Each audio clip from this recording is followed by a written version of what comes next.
स्कंद कर रहे हैं अध्याय 18 से, जहाँ वामन देव अभी बलि महाराज के यज्ञ स्थान की ओर अग्रसर हो गए। तो हमने देखा किस प्रकार वामन देव का प्राकट्य हुआ।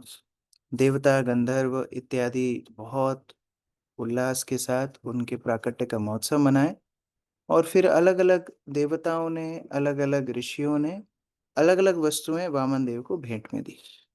और तत्पश्चात वामन देव भृगु कक्ष, अर्थात जहाँ भृगु के वंशज यज्ञ कर रहे थे बलि महाराज के समर्थन के लिए, उस स्थान की ओर वो बढ़ते हैं। कई लोग बताते हैं कि गुजरात का जो भरूच स्थान है, वो स्थान वही स्थान था जहाँ बलि महाराज यज्ञ कर रहे थे।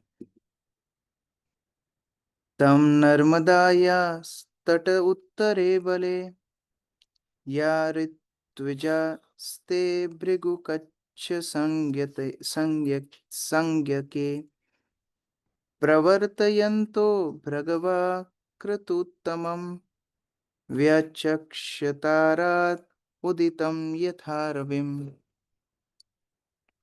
किरण माता जी। हरे कृष्णा।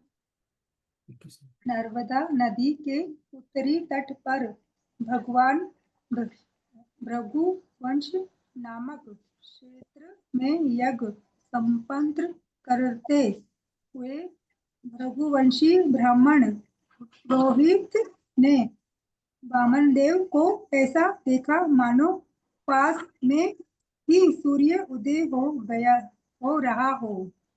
तो इतना तेज वामन देव से निकल रहा था कि मानो सूर्य उदित हो रहा हो। तो उस दिशा में सभी का आकर्षण स्वतः चला गया। कृष्ण है सूर्य सम माया अंधकार, जहां कृष्ण तहां नहीं माया अधिकार। इसलिए कृष्ण का एक और नाम है द्युतिमान। द्विति अर्थात प्रकाश, द्युतिमान अर्थात जो प्रकाश करे, सूर्य के समान। वो सबके अंधकार को भी दूर करते हैं। और द्विति प्रेम का भी एक सूचक है कि जिनके जिनके उपस्थिति से हमेशा प्रेम निकलता है। तो उस प्रकार से जैसे सूर्य से प्रकाश निकलता है, भगवान की उपस्थिति से प्रेम निकलता है। ते ऋत्विजो यजमाना सदस्या हत त्विषो वामन तेजसा नृपा सूर्याकिलायातयुत वा विभावसु सनत कुमारोथ दिदृक्षया कृतो। अभी सब अनुमान लगाने लगे कि कौन आया है इतना तेजस्वी, कौन ये व्यक्तित्व है जो इतना प्रकाश उनके अंदर से निकल रहा है। अर्चना चौरसिया माता जी। हे राजन, वामन देव के उदीयमान तेज से बलि महाराज एवं सभा के सारे सदस्यों सहित सारे पुरोहित तेजहीन हो गए। अतः वह परस्पर पूछने लगे कि कहीं साक्षात सूर्यदेव अथवा अनंत कुमार या अग्निदेव को युगोत्सव को देखने नहीं आ गए। भागवत के दशम स्कंद में एक अध्याय है जहाँ वृंदावन के वर्षा काल का वर्णन है। और वहां पर बताते हैं कि जब सूर्य बादलों से ढक जाता है, तब जुगनुओं का प्रकाश भी बड़ा लगने लगता है। उसी प्रकार से जब भगवान की विस्मृति हो जाती है, तो छोटे मोटे चमत्कारी लोग भी भगवान लगने लगते हैं। लेकिन जैसे ही सूर्य उदित होता है, वैसे ही जुगनू का प्रकाश अब निरर्थक हो जाता है। उसी तरह से जैसे ही भगवान वहां प्रकट हुए, अभी जितने वहां पर तेज पूर्ण व्यक्तित्व थे, वो सब का तेज एकदम निरर्थक हो गया।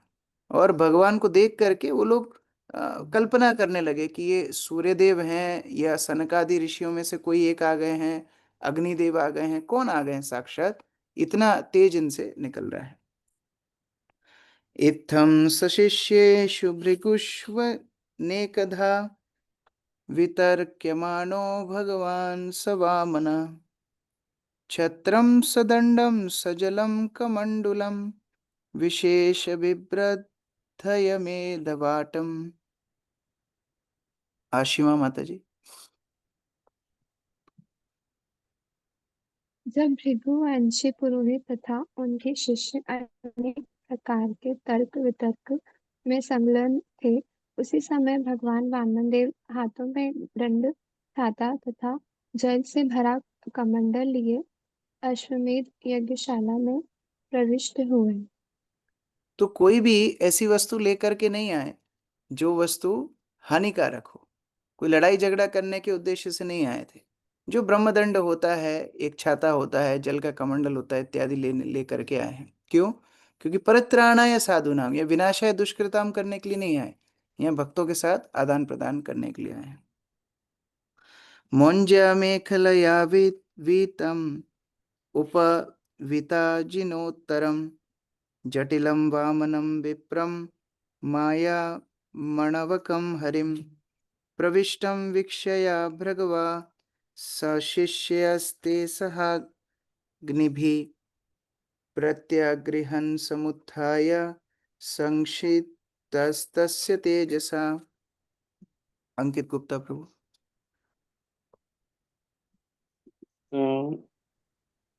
भगवान वामन देव मूंज की मेखला, जनेऊ, मृगचर्म का उत्तरीय वस्त्र तथा जटाजूट धारण किए हुए ब्राह्मण बालक के रूप में उस यज्ञशाला में प्रविष्ट हुए। उनके तेज से सारे पुरोहित एवं उनके शिष्यों का तेज घट गया। वे अपने अपने आसनों से उठ खड़े हुए और प्रणाम करते हुए सबने समुचित रीत से श्री भगवान का स्वागत किया। हरे कृष्ण। गुरु महाराज बताते थे कि कैसे भगवान की जब अनुभूति व्यक्ति को होती है तो अपने आप वो शरणागत हो जाता है। अगर किसी के अंदर अहंकार है और वो अहंकार बढ़ता जा रहा है, अर्थात भगवान की उपस्थिति अनुभूति उसको अभी तक हो नहीं रही है। जितना ज्यादा भगवान की अनुभूति किसी व्यक्ति को होती है उतना ज्यादा वो शरणागत अपने आप हो जाता है। क्योंकि किसी बड़े व्यक्ति को देख के अपने आप जैसे हमारा सिर झुकता है, तो उसी प्रकार यहाँ पर भगवान सामने प्रकट हुए।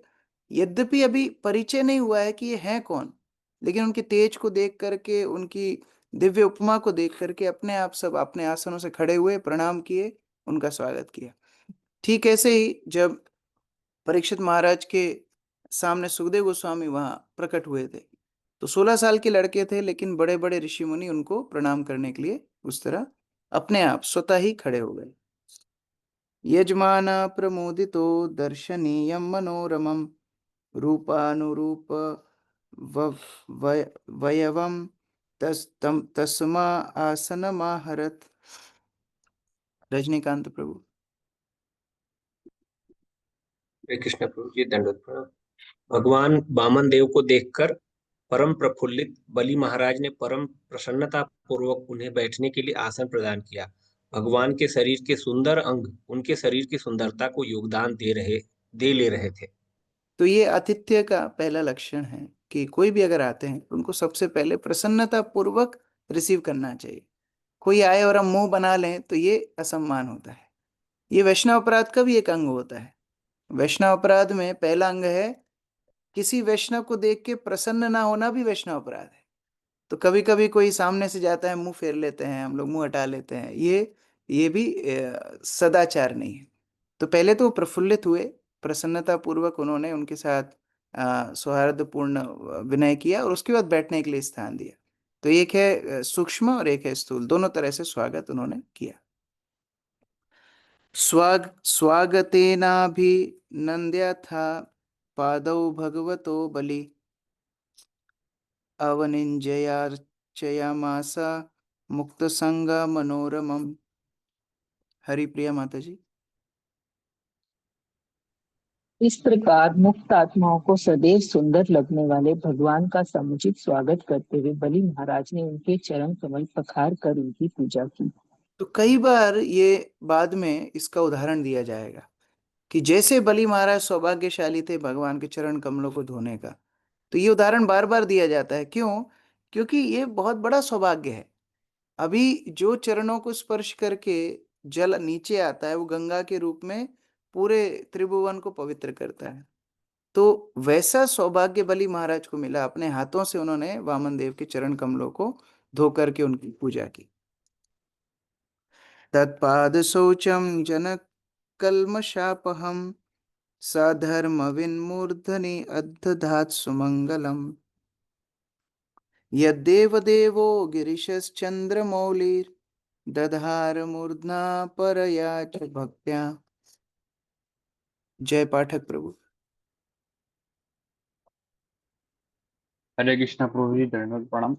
देवताओं ने सर्वश्रेष्ठ ललाट पर चंद्रमा का चिन्ह धारण करने वाली शिव जी विष्णु के अंगूठे से निकलने वाले गंगा जल को अपने सिर पर भक्ति पूर्वक धारण करते हैं।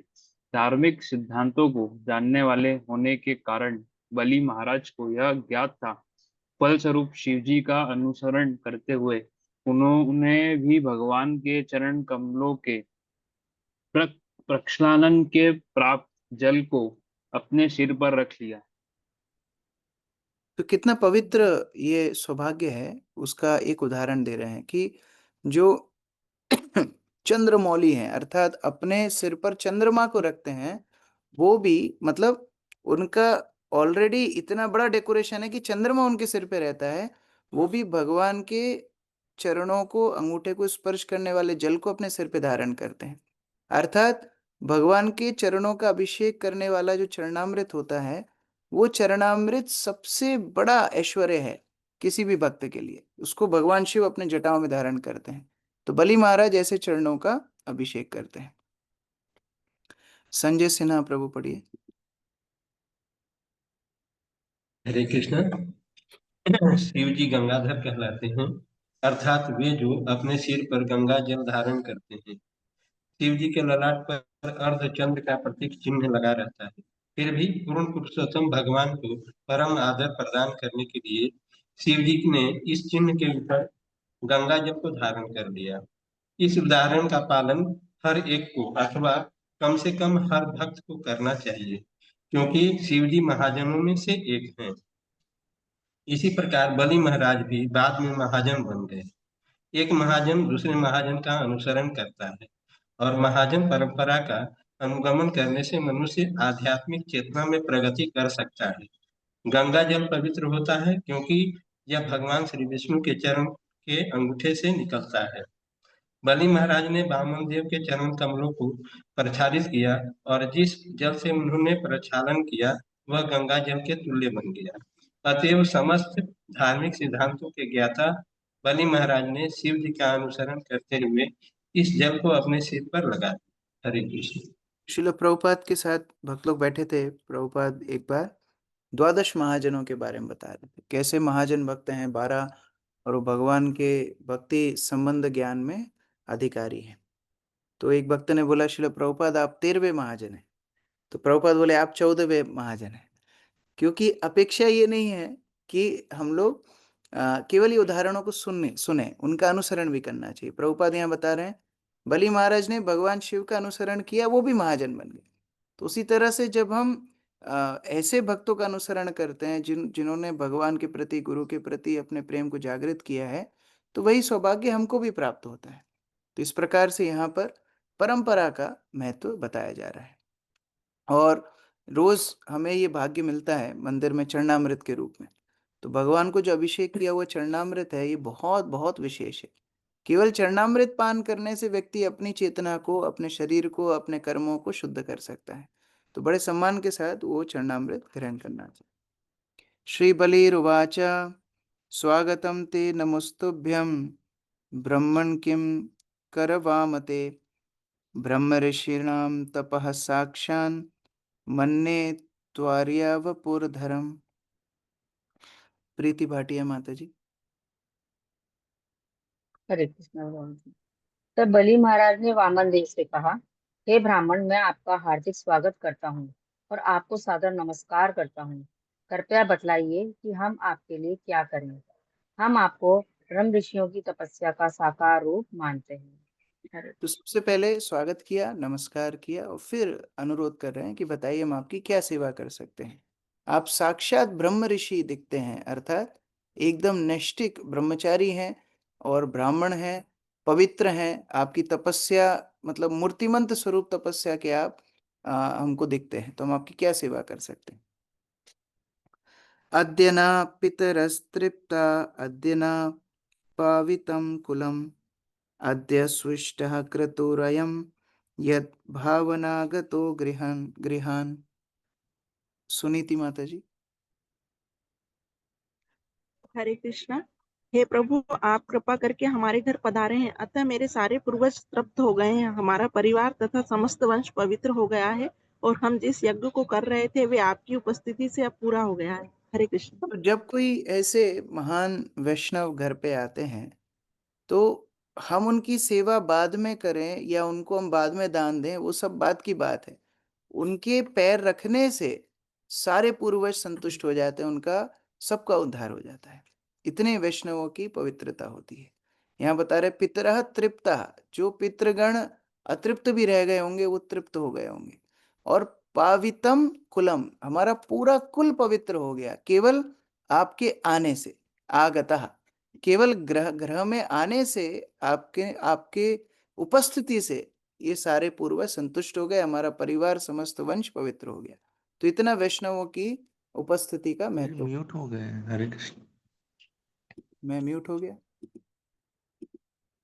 हरे कृष्ण। मेरी आवाज आ रही है? अरे प्रभु जी, आ रही है। यस यस आ रही है प्रभु प्रभु जी, जी, आ आ रही रही है। है, आ रही है। ओह, हरे प्रभु हाँ, जी। अद्याग्नयो मे सुहुता यथा विधि, द्वैतात्मजा त्वश्चरणावने जनै, हतां हसो वार्भिरियं च भूरहो, तथा पुनीता तनुभिः पदैस्तव। योगेश पाटीदार प्रभु। हे ब्राह्मण, आज यह यज्ञ अग्नि शास्त्र दे शास्त्र दे अनुसार प्रज्वलित हुई है, और आपके पाद प्रज्वालित जल से मैं अपने पाप कर्मों के सभी फलों से मुक्त हो गया हूँ। हे स्वामी, आपके लघु चरणारविंद के स्पर्श से समग्र जगती तल पवित्र हो गया है। तो यहाँ पर बहुत सारा गुणगान तो किए, लेकिन बोले तनु भी पदई, छोटे छोटे आपके चरण कमल है। अभी छोटे हैं बड़े हैं वो तो अभी समझ में आएगा थोड़ी देर बाद, लेकिन इस तरह से बड़े छोटे से आकार में वटु रूप में भगवान वहां पर है। तो बहुत स्नेह भी बलि महाराज को आ रहा है। तो उस तरह बोल रहे हैं, आप आए, आपने पूरी इस पूरे यज्ञ स्थली को अपनी उपस्थिति से पवित्र कर दिया। यद यद वटो वांछसि तत् प्रति यत यत वटो वां यद यद वटो वांछसि तत् प्रतीच्छ मे, त्वाम अर्थिनं विप्रसुतानुतर्कये, गाम काच्छनं गुणवदधाममृष्टं, तथान्नपेयमुत वा विप्रकन्ययां, ग्रामं समृद्धां स्तुरगां गजान् वा, रथांस्तथार्हत्तमसं प्रतीच्छः। राधिका कीर्ति माता जी।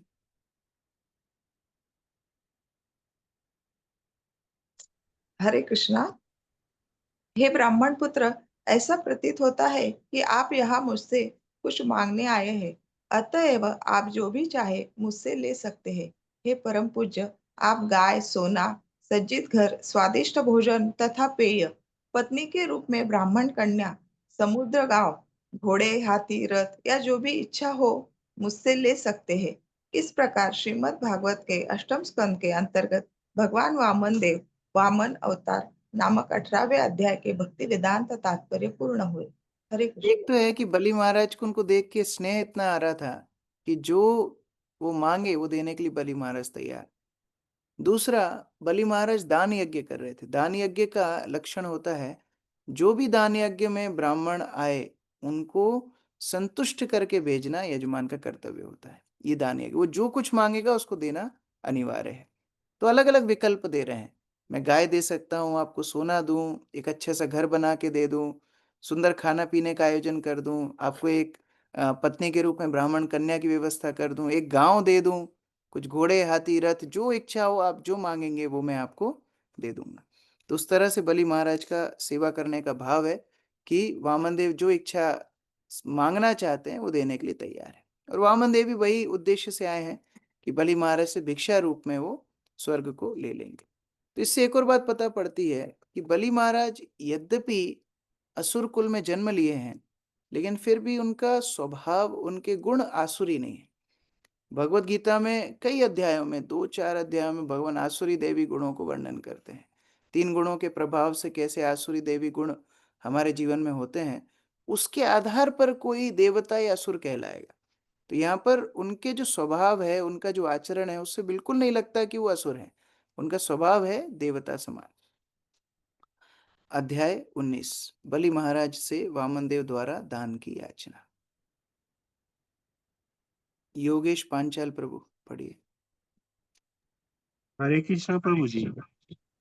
इस 19वें अध्याय में यह बतलाया गया है कि भगवान वामन देव ने किस प्रकार दान में 3 पग भूमि मांगी, किस प्रकार बलि महाराज ने उनका प्रस्ताव मान लिया और किस प्रकार शुक्राचार्य जी ने उन्हें भगवान वामन देव की मांग पूरी करने से मना किया। तो जब यहाँ बलि पर ये जो अष्टम स्कंद है ये भगवान की भुजाओं का रूप है।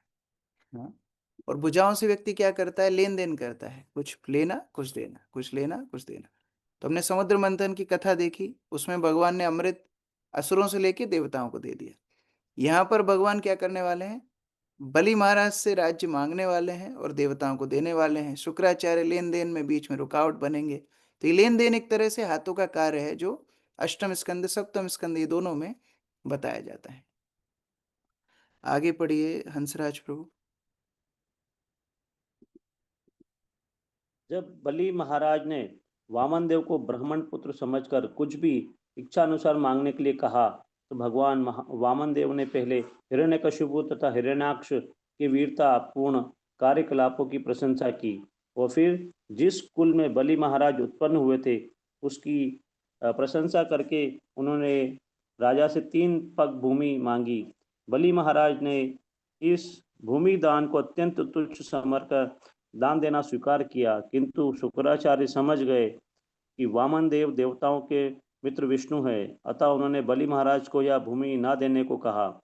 उन्होंने बलि महाराज को सलाह दी कि वे अपना वचन वापस ले ले। उन्होंने बताया कि अन्यों को वश में करने, हंसी विनोद करने, संकट के कारण अन्यों की कुशलता के लिए कार्य करने आदि में मनुष्य अपने वचनों को पूरा करने से मुकर सकता है, इसमें कोई दोष नहीं। प्रभु जी स्क्रीन ऊपर, स्क्रीन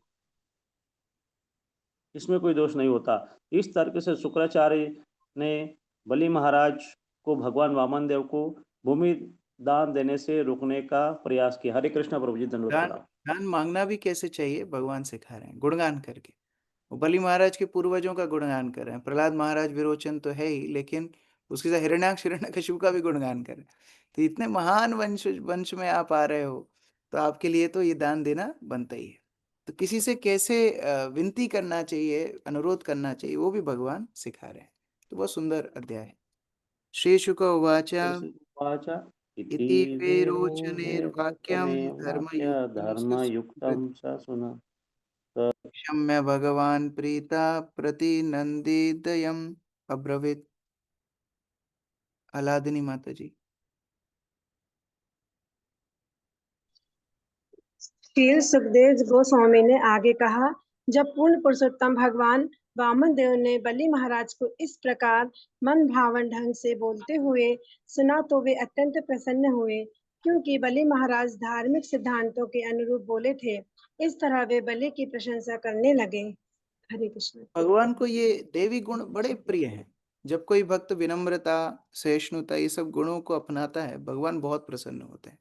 तो भगवान ने जब शिष्टाचार देखा बलि महाराज के आचरण में तो बड़े प्रसन्न हुए। भगवान बोलना शुरू करते हैं। श्री भगवान उवाच वचस्तु वै तज्जनदेव सुनृतं कुलोचितं धर्मयुतं यशस्करं यस्य प्रमाणं भृगवा संपरारे पितामहः कुलवृद्धः प्रशान्तः। जयपाल प्रभु। हरे कृष्णा प्रभु जी। भगवान ने कहा कि हे राजा, तुम सचमुच महान हो, क्योंकि तुम्हें वर्तमान सलाह देने वाले ब्राह्मण भृगुवंशी हैं और तुम्हारे भावी जीवन के शिक्षक तुम्हारे बाबा पितामह प्रहलाद महाराज हैं, जो शांत एवं सम्मानीय वयोवृद्ध हैं। तुम्हारे कथन अत्यंत सत्य है और वे धार्मिक शिष्टाचार से पूरी तरह मेल खाते हैं। वे तुम्हारे वंश के आचरण के अनुरूप हैं और तुम्हारे यश को बढ़ाने वाला है। हरे दो कृष्णा। प्रकार के गुरु होते हैं। एक पुरोहित और एक आध्यात्मिक गुरु। तो पुरोहित कौन है? भृगुवंशी पुरोहित है, जो कर्मकांड इत्यादि में बलि महाराज की मदद कर रहे हैं। तो भगवान उनका उल्लेख किए, लेकिन उससे ज्यादा उल्लेख कर रहे हैं पितामह, तुम्हारे दादाजी तुम्हारे आध्यात्मिक गुरु हैं। अर्थात आपके अंदर जो ये आध्यात्मिकता का आचरण है, ये आपके दादाजी के कारण है। अब सामान्यतः कोई व्यक्ति जब ग्लोरिफिकेशन करता भी है तो क्रमबद्ध रूप से जाता है।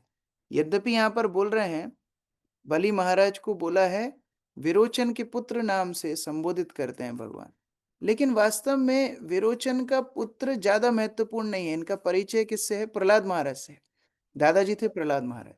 तो क्योंकि आप प्रहलाद महाराज का आचरण कर रहे हो उनके निर्देश अनुसार, इसलिए आप इतने धर्म के रास्ते पर चल रहे हो।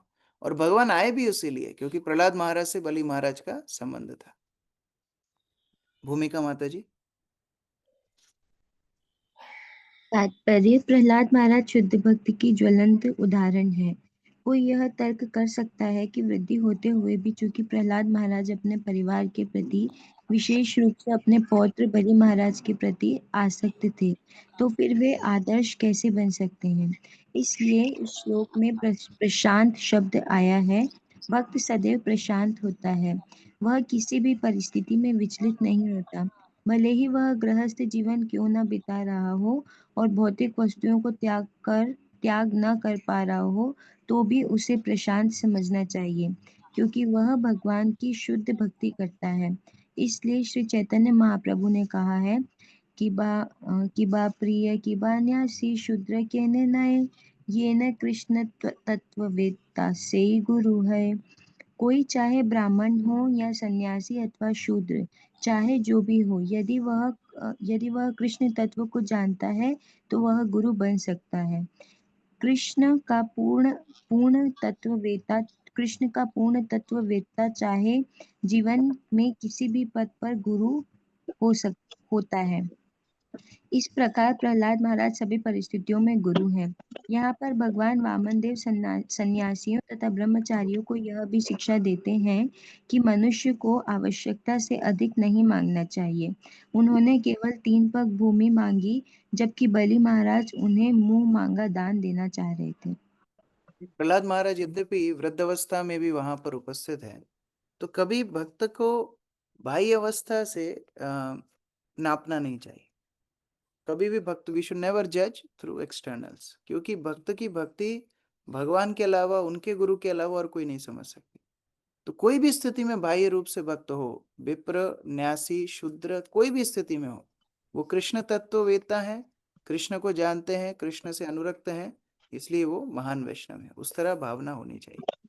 और दूसरा यहाँ पर बता रहे हैं कि सामान्यतः जो लोग अनुष्ठान इत्यादि करते हैं और कोई बड़ा दानी आ जाता है तो बड़े लालची हो जाते हैं।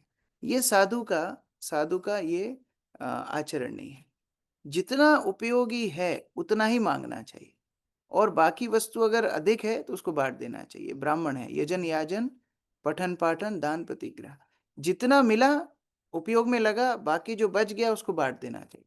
ज्यादा संचय करना ये ब्राह्मण की प्रवृत्ति नहीं है, ये कृपण की प्रवृत्ति है। ब्राह्मण दूरदर्शी होते हैं, वो आध्यात्मिक जो लाभ है उनका संचयन करते हैं, ना कि भौतिक वस्तुओं का।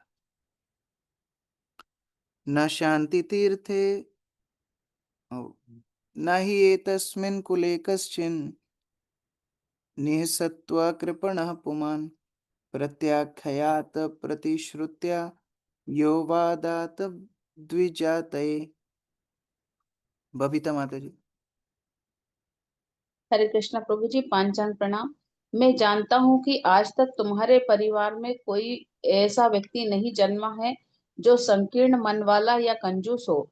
किसी ने न तो ब्राह्मणों को दान देने से मना किया है, न ही दान देने का वचन देकर कोई उसे पूरा करने से विमुख हुआ है। हरे कृष्ण। अब जब किसी से कुछ काम करना हो तो थोड़ा सा बोलते मक्खन पालिश भी करना पड़ता है। भगवान बोले तुम्हारे पूरे परिवार में आज तक कोई ऐसा नहीं हुआ जो कृपण संकीर्ण मानसिकता का हो, जो कंजूस हो। अभी हिरण्याक्ष के परिवार में बलि महाराज आ रहे हैं। हिरण्याक्ष पूरी पृथ्वी को चुरा के ले गया था, लेकिन फिर भी भगवान बता रहे हैं कि अगर किसी से कुछ मांगना है तो विनम्र बनना चाहिए, उनका गुणगान करना चाहिए। और ऐसा कोई भी नहीं हुआ जिसने ब्राह्मणों को दान देने से इनकार किया हो। न शांति तीर्थे युधि चार्ति नार्थिता पराण मुखा ये तो अमन नस्विनो नृपा युष्मत् कुले यद यशना स्मलेन प्रहराद उद्भाति यथोदुपहखे। शिवानी माता जी। हरे कृष्णा प्रभु जी। हे राजा बलि, तुम्हारे कुल में कभी भी ऐसा शूद्र हृदय वाला राजा उत्पन्न नहीं हुआ है जिसने तीर्थ स्थानों में ब्राह्मणों द्वारा मांगे जावे पर दान न दिया हो या युद्ध भूमि में क्षत्रियों से लड़ने से मना किया हो। तुम्हारा वंश तो प्रहलाद महाराज के कारण और भी यशस्वी है, क्योंकि वे आकाश में सुंदर चंद्रमा के समान है। तो बाकी सब तारे हो सकते हैं, लेकिन प्रहलाद महाराज चंद्रमा के समान है। प्रभुपाद कई बार ही बोला करते थे, better to have one moon than millions of stars. बहुत सारे तारे नक्षत्रों से अधिक महत्वपूर्ण एक चंद्रमा है। उसी प्रकार एक सत शिष्य गुरु के पास होते हैं, वो हजारों हजारों शिष्यों में ज्यादा महत्वपूर्ण, ऐसा प्रभुपाद बताया करते। तात्पर्य अमित प्रभु।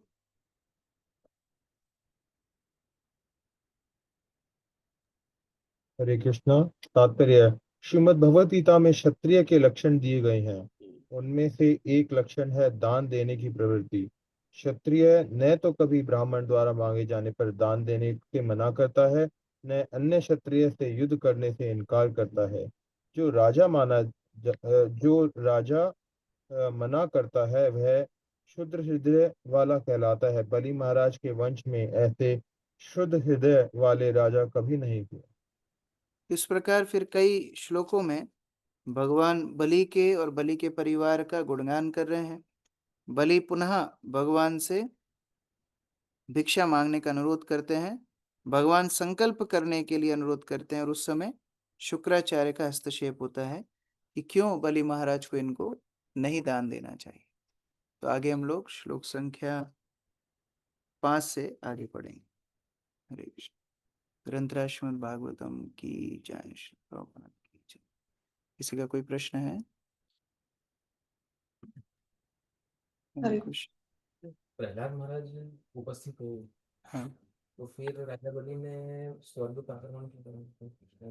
वो सब भगवान का आयोजन है, क्योंकि ये लीला की दृष्टि से हमको देखना होगा, है ना। नहीं तो हमारे ग्रंथ एक ही पेज के होते, एक था राजा एक थी रानी, दोनों मर गए, खत्म कहानी। तो फिर शिक्षा उसमें कुछ मिलती नहीं, है ना। जैसे महाभारत का अगर युद्ध नहीं होता तो शिक्षा, गीता की शिक्षा कैसे मिलती? परीक्षित महाराज अगर समय ऋषि गले में सांप नहीं डालते तो भागवतम कैसे आती? तो उसी तरह भगवान के जो भक्त हैं, भगवान के ड्रामा के एक पार्ट होते हैं। तो उन्होंने आक्रमण किया, देवता बाहर गए, अदिति ने व्रत किया, भगवान वामन देव आए। तो अब आत्मनिवेदन जो नवदा भक्ति में से एक अंग है, उसके पात्र बनने वाले हैं बलि महाराज। वो अपनी अपनी शिक्षा से, अपने उदाहरण से शिक्षा देने वाले हैं कि सब कुछ होने के बाद भी भगवान के ऊपर आत्मसमर्पण कैसे किया जाता है। नहीं तो सामान्यतः लोग क्या बोलते हैं, इनके जीवन में कोई घटना हो गई होगी इसलिए मंदिर जाना शुरू कर दिए, है ना। तो ये बलि महाराज अपने उदाहरण समझा रहे हैं, घटना का इंतजार नहीं करना है।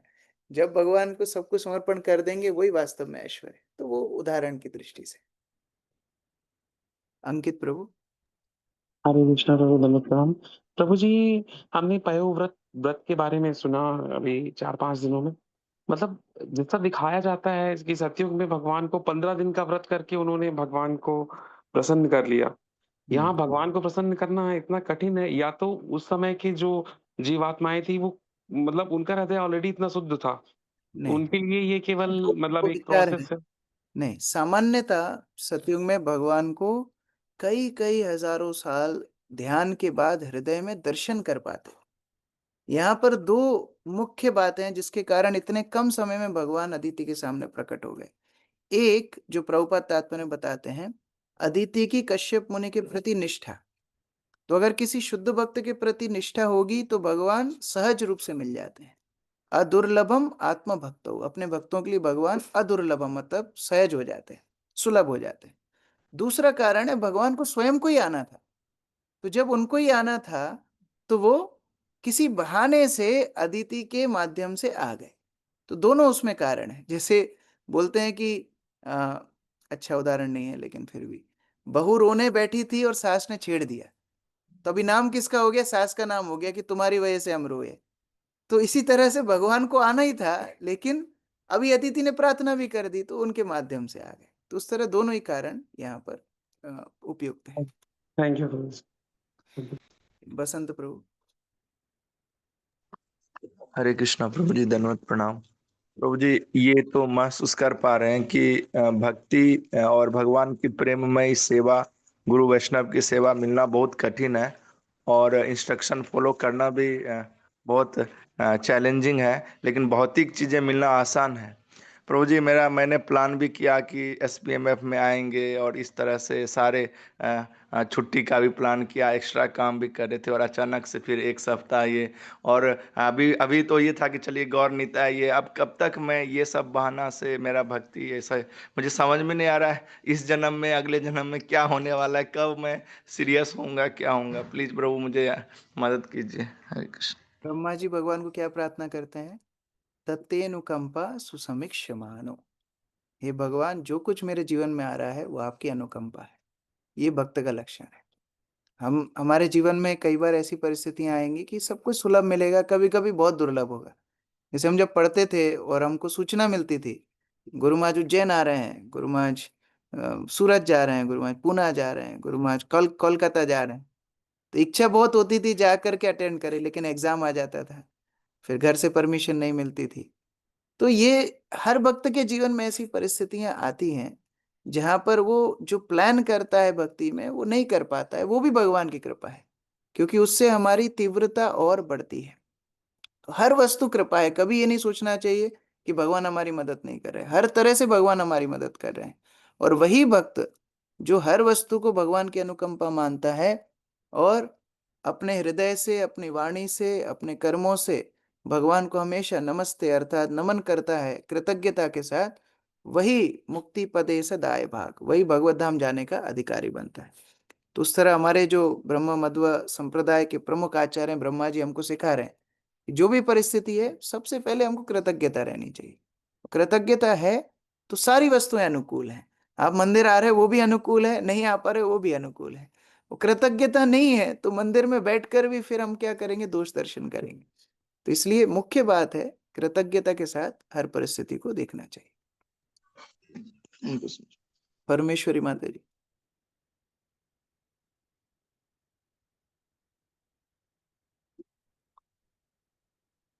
अनम्यूट किया माता जी।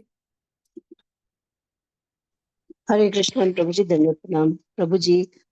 Thank you so much. बहुत अच्छा सेशन चल रहे हैं। काफी दिनों के बाद मैं अटेंड कर रही हूँ। बड़ा इरेगुलर रूटीन हो चुका है मेरा। हम भी रेगुलर प्रभु जी, 2 प्रश्न दिन मेरा बाद आज शुरू किया। तो प्रभु जी, मेरा प्रश्न था, जैसे कई बार चरणामृत की जैसे बात हो रही थी, तो चरणामृत कई बार हम मंदिर में जाते हैं, ये वेदर ऐसा है, इमीडिएट लेते हैं तो वो तो ठीक है, लेकिन कई बार वहीं पे पड़ा हुआ स्पॉइल हो जाता है वेदर के कारण। तो फिर उस सिचुएशन में क्या करना चाहिए हमें? देखिए, इसमें 2 बातें हैं। प्रसाद दिव्य है, इसमें कोई दो राय नहीं है, लेकिन क्योंकि हमारी मानसिकता भौतिक है, तो अगर ऐसा प्रसाद हम लेंगे जो कि बाह्य दृष्टि से खराब हो गया है तो हमारी हालत खराब हो सकती है। जैसे मैं एक बार बहुत उत्साह से वृंदावन में एक कुंड का जल पी लिया, तो मुझे रोका गया कि आप मत पीजिए मत पीजिए, लेकिन अति उत्साह में मैंने भर भर के पिया और उसके बाद ऐसी हालत खराब हुई कि मुझे हॉस्पिटल में एडमिट होना पड़ा। क्योंकि हमारी चेतना दिव्य नहीं है, तो ऐसी स्थिति में फिर स्पर्श करके प्रणाम किया जा सकता है। अगर दिख रहा है कि वो बाह्य दृष्टि से खराब हो चुका है, तो फिर उसको स्पर्श करके भी प्रणाम किया जा सकता है। तो अलग अलग स्थितियों में हम प्रसाद का सम्मान कर सकते हैं। जैसे कई बार भक्त लोग वृंदावन से प्रसाद लाते हैं, वो लाते लाते उसमें फफूंद लग जाती है, खराब हो जाता है, तो फिर हमारी चेतना तो जड़ है, हम उसको लेंगे हम बीमार हो जाएंगे। तो फिर उसको स्पर्श करके प्रणाम करके सम्मान किया जा सकता है। जी जी, थैंक यू सो मच प्रभु जी, थैंक यू। अक्रूर प्रभु। हरे कृष्ण प्रभु, धन्यवाद प्रणाम। प्रभु जी, दानवीरता की बात आती तो हमने बचपन से सुनते थे, कर्ण बहुत बड़े दानवीर थे। तो यहाँ हम देखते हैं बलि महाराज का जिस तरह दान किया, बहुत बड़ा वैभव था। तो दोनों को किस कर्ण भेद में कर्ण किस के तरह दानवीरता होने में और बलि महाराज के दानवीर होने में अंतर क्या है? कर्ण का मार्गदर्शन करने वाला था दुर्योधन, जो है कली का स्वरूप, और बलि महाराज के मार्गदर्शन करने वाले प्रहलाद महाराज। ये दोनों का अंतर है। तो क्रिया से ज्यादा महत्वपूर्ण है दिशा कौन दिखा रहा है। जैसे दुर्योधन युद्ध कर रहा है, अर्जुन भी युद्ध कर रहा है। दुर्योधन को दिशा दिखाने वाला शकुनी है, और यहाँ अर्जुन को दिशा दिखाने वाले भगवान है। तो क्रिया के फल में भेद कैसे हो गया? कौन उनको मार्गदर्शन दे रहा है, उसके ऊपर महत्वपूर्ण, उसके ऊपर निर्भर करता है। तो केवल दानवीरता से काम नहीं चलेगा, किसके मार्गदर्शन में, किस उद्देश्य से हम काम कर रहे हैं, ये महत्वपूर्ण है। Thank you. हरे कृष्ण। हरे कृष्ण। प्रभुपाद की जय। ग्रंथराज श्रीमद् भागवत गीता की।